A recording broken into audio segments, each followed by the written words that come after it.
वो वैद्य कि जिसके लिए भव रोगों कह करके ये कहा गया कि वो तो संसार के समस्त रोगों का वैद्य है। तो एक तो पुराने वैद्य जी थे गुरु वशिष्ठ, और एक नए वैद्य जी भरत जी। तो गुरु वशिष्ठ को तो पुराने वैद्य की उपाधि मिली हुई थी, सारा रघुवंशी ही सूर्यवंशी ही उनको वैद्य के रूप में देखता था, और समस्या का समाधान गुरु जी से पता था।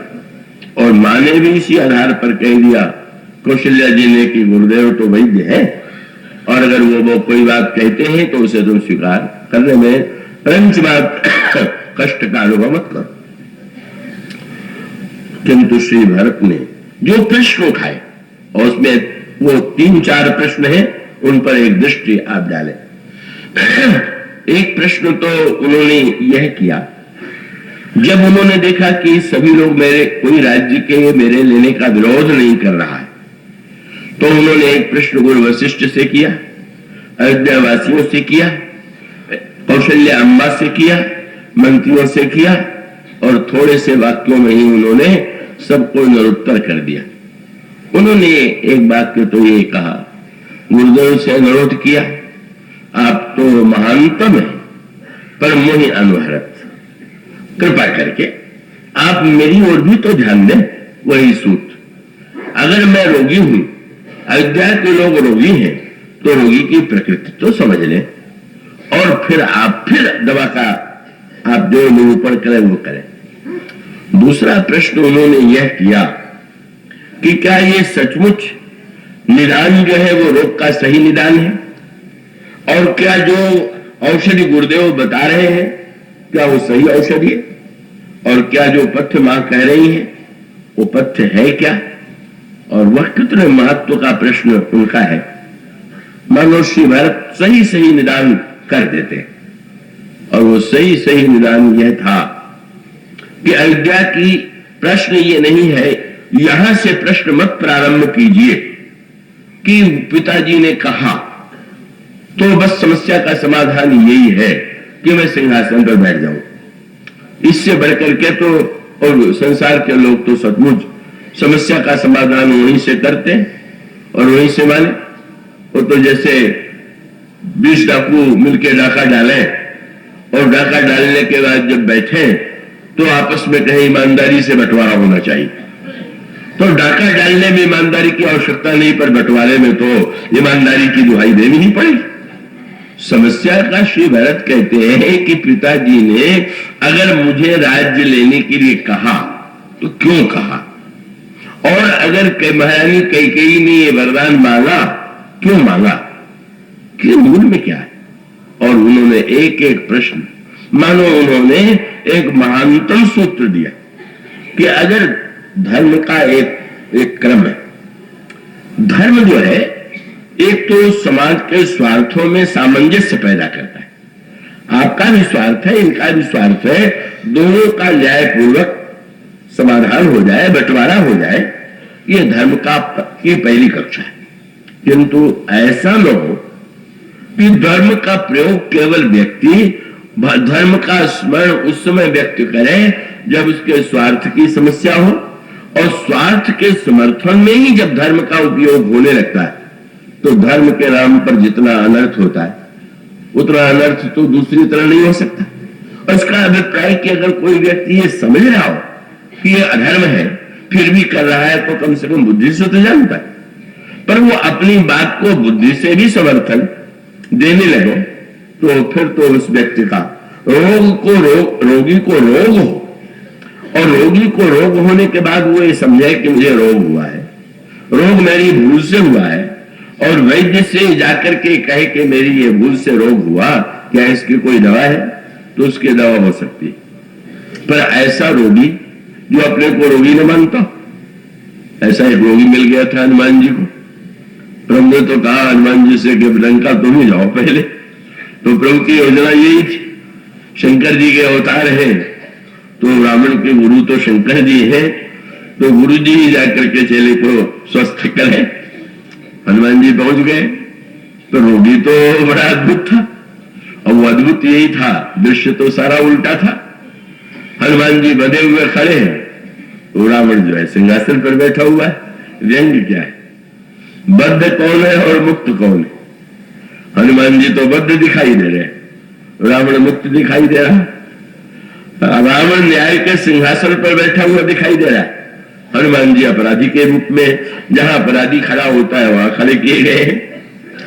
और वो स्थिति तब विलक्षण होती है जब रावण हनुमान जी पर आरोप लगाते हुए पूछता है, तुमने वाटिका क्यों, फल क्यों खाया, बाहर क्यों जा रहा, राक्षसों को क्यों मारा? यह दृश्य था। हनुमान जी विनम्रता से, वो तो एक लंबा प्रसंग है, रावण को बताते हैं, पर वो तो गुरु है, वैद्य है, और सचमुच उन्होंने प्रकृति समझ करके जितनी उदारता हो सकती थी उतनी उदारता रावण के प्रति रखी। उन्होंने कहा समस्या केवल एक ही है कि आपके द्वारा ये जो कार्य हुए हैं उसके मूल में केवल आपका मोह है, और मोह की वृत्ति, मोह के द्वारा ही व्यक्ति गलत दिशा में जाता है। रामायण में भी यही कहा गया कि सारे रोगों के मूल में मोह है। मोह सकल व्याधिन कर मूला, तिनते पुण्य उपजहि बहुसूला। उन्होंने कहा कि देखिए, वस्तुतः मोह के कारण आपसे यह भूल हुई है, तो मैं दवा बता रहा हूं, पथ्य बता रहा हूं, आप उसे लीजिए। और पथ्य में इतने उदार हनुमान जी हैं कि उन्होंने ये भी नहीं कहा रावण से कि अभिमान छोड़ दो। जानते हैं ये तो अभिमान छोड़ना तो शब्द कितना संतुलित बोले, मोह मूल बहुशूल प्रद त्याग उत्तम अभिमान। अच्छा, सतोगुणी अभिमान, आप विद्वान हैं, आप बड़ा पूजा पाठ, बड़ी तपस्या वाले हैं, तो उसे भी रहने दीजिए। आप राजा हैं तो रजोगुणी अभिमान भी रहने दीजिए, मैं नहीं छोड़ने के लिए कहूंगा, पर ये तमोगुणी अभिमान तो छोड़ दीजिए। मैंने वैद्य ने पथ्य ऐसा बताया जो सबसे सरल हो, बस केवल तमोगुणी अभिमान छोड़ दीजिए। और दवा बोले, दवा तो यही है कि भजहु राम रघुनायक कृपासन भगवान, भगवान की भक्ति दवा है। मोह रोग का मूल कारण है, और अभिमान, तमोगुणी अभिमान छोड़ दीजिए पथ्य। अब इससे महान वैद्य कौन होगा? क्यों हो हाथ जोड़े खड़ा हो रोगी के सामने? अब रोगी को वैद्य को प्रणाम करना चाहिए कि वैद्य ही हाथ जोड़े रोगी के सामने खड़े? और उसके उत्तर में रोगी कैसा निकला? बोला भी ऐसे। वैद्य जी ने कहा कि अच्छा भाई, ये वस्तु तो कम से कम छोड़ दो। और रोगी इतना विचित्र मिले कि जिस वस्तु को छोड़ने के लिए कहा है उसी को 10 गुना बुला करके कहे हम इन्हीं के सामने खाएंगे, देखें क्या कर लेते हैं। तो स्वामी जी ने कहा, हनुमान जी तो कहे त्याग उत्तम अभिमान, यह रावण बोला वैसे महाअभिमानी खूब आशा मेरा हम ही कभी गुरु बड़े ज्ञानी। ओहो बड़े आप तो ज्ञानी, आप अपने को गुरु मान बैठे क्या, जो मेरी चिकित्सा करने चले आए? और तब अगला बात को सुना तो हनुमान जी मन ही मन समझ गए क्या, रोग वैद्य तो बताया करते हैं कि रोगी जीवित रहेगा कि नहीं रहेगा, कितनी आयु है, स्वस्थ होगा कि नहीं, पर वैद्य जी आवे और रोगी उन्हीं के लिए कहने लगे कि अब आप तो मरने वाले हैं वैद्य जी। तो अब वैद्य जी बेचारे की क्या दशा होगी? उसने यही कहा, बोला अभिमानी मेरा हम ही कपि गुरु बड़े ज्ञानी, मृत्यु निकट आई खल तो, बस अब तुम मरने ही वाले हो। तो बस हनुमान जी मुस्कुराए। हनुमान जी ने कहा, भाई मृत्यु तो किसी न किसी की होगी, उल्टा हो ही कहा हनुमाना।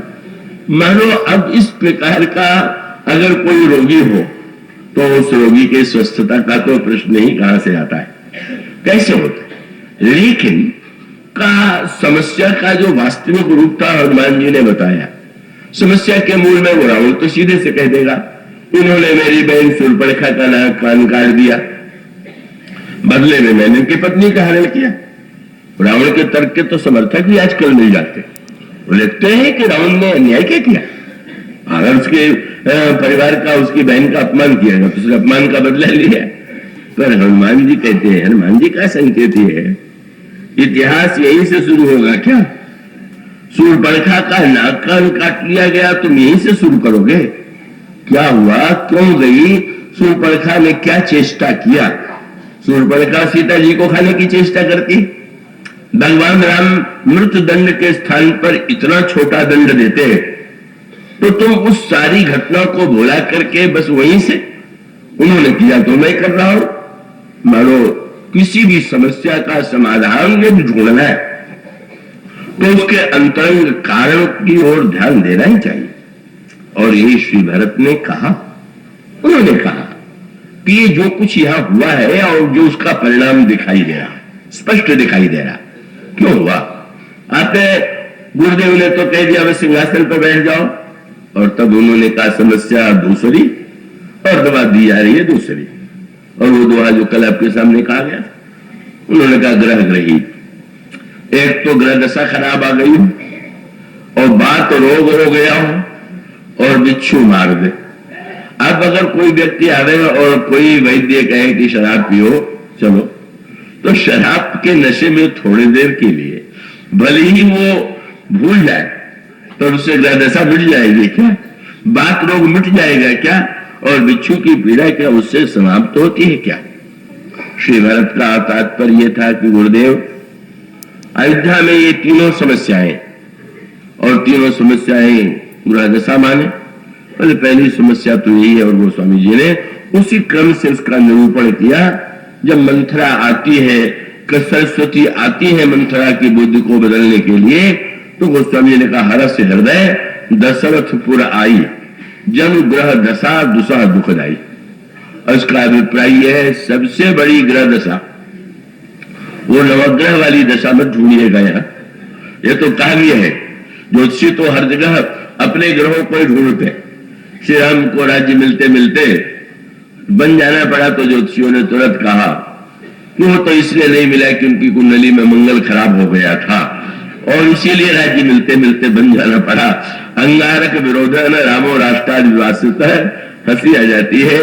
अब ज्योतिषी जी के कुंडली में मंगल खराब होगा, श्री राम को तो कहीं अमंगल की अनुभूति हुई नहीं। वो तो परम मंगल में रूप में उससे देख रहे हैं। मानो संकेत ये है सूर्य चंद्रमा शनि मंगल बुध रवि, इससे नहीं। जब मनुष्य के बुद्ध में स्वार्थ आ जाए तो समझ लीजिए कि अब ग्रह दशा पूरी आ गई, बुद्धि भ्रष्ट हो गई। 9 ग्रह में एक ग्रह बुध है, एक ग्रह शनि है, और शनि का सांकेतिक तत्व यह है कि शनि जो ग्रह है उसके पिता सूर्य है, और शनि जो है वो सूर्य का महान शत्रु है। तो इसका संकेत यह है, वैसे ज्योतिषी लोग जब देखते हैं कि पिता के संबंधित ग्रह में कुंडली में शनि का योग हो तो मान लेते हैं कि पिता और पुत्र में कभी नहीं पटेगी। इस तरह से अपना ज्योतिष की अपनी व्याख्या है। उनका तात्पर्य यह था कि जब ये बुद्धि भ्रष्टता हो गई कि पिताजी की मृत्यु के लिए भी, मृत्यु को भी अनिवार्य मान करके स्वार्थ के लिए स्वार्थ की वृत्ति आ गई, तो इससे भयानक ग्रह दशा कौन सी होगी? ऐसी बुद्धि भ्रष्ट हो गई। और फिर बात बस में एक संकेत पिताजी के लिए था। उत्तरकांड में ये कहा गया कि काम वात कफ लोभ अपारा और क्रोध पित्त नित्य छाती जारा। का वात रोग जैसे शरीर में होता है, उसी प्रकार से जीवन में मन में अगर काम आ जाए तो समझ लेना चाहिए कि बात रोग हो गया। संकेत ये था कि एक और तो बुद्धि भ्रष्ट हुई, मंथरा की बुद्धि भ्रष्ट हुई, महारानी कैकेयी की बुद्धि भ्रष्ट हुई, पर उतने से ही तो नहीं समाप्त हो गया। पिताजी की ओर आक्षेप जो उन्होंने किया बड़ा सावधानी से किया। बात बस का अभिप्राय यह था कि पिताजी ने राज्य देने का निर्णय किया, और राज्य का निर्णय देने के करने के बाद उन्होंने कितनी बड़ी भूल की। और वो भूल यही थी कि उस रात्रि को उनको कैसे व्यतीत करना चाहिए था। और गोस्वामी जी ने एक सांकेतिक भाषा का वर्णन किया है। हमारे शास्त्र कहते हैं कि संध्या का जो समय है वो सबसे अधिक सावधानी से व्यतीत करना चाहिए। कहते हैं प्रातः काल चाहे संध्या हो और चाहे वो सायंकाल वाली संध्या हो, और वैसे तो मध्य दिन में भी एक सूक्ष्म संध्या। तो ये मानते हैं कि संध्या के समय सांसारिक स्वार्थ का कार्य न करके व्यक्ति को शांत भाव से गायत्री मंत्र का जप करना चाहिए, का भगवान सूर्य का ध्यान करना चाहिए। कितना बड़ा सूत्र है। अब इसकी व्याख्या का अभिप्राय ये है, संध्या में सावधानी की आवश्यकता क्यों है? संध्या माने जहां प्रकाश और अंधकार के बीच की स्थिति। तो वो संध्या केवल ये दिन रात वाली ही संध्या नहीं है। हमारे आपके जीवन में भी ऐसे अवसर आते हैं कि जब हम प्रकाश और अंधकार के मध्य में खड़े होते हैं और उस समय कर्तव्य क्या है? गायत्री मंत्र का जप कीजिए। और गायत्री मंत्र के जप का अर्थ क्या हुआ? गायत्री मंत्र में यही प्रार्थना की जाती है, हे देवी, चाहे वो देवी कहे चाहे उनको ईश्वर कहे, कृपा करके आप मेरी बुद्धि को पवित्र कीजिए, शुद्ध कीजिए, प्रकाशमय कीजिए। बस यह सूत्र जीवन के प्रत्येक क्षेत्र में है। ये जो दिन में संध्या है उस पर भी सावधान रहिए, और जब कहीं अंतःकरण में संधि काल आवे तो बस गायत्री से भगवान से ही प्रार्थना कीजिए कि प्रभु हमारी बुद्धि जो है वो शुद्ध बनी रहे, हमारी बुद्धि अशुद्ध न हो जाए।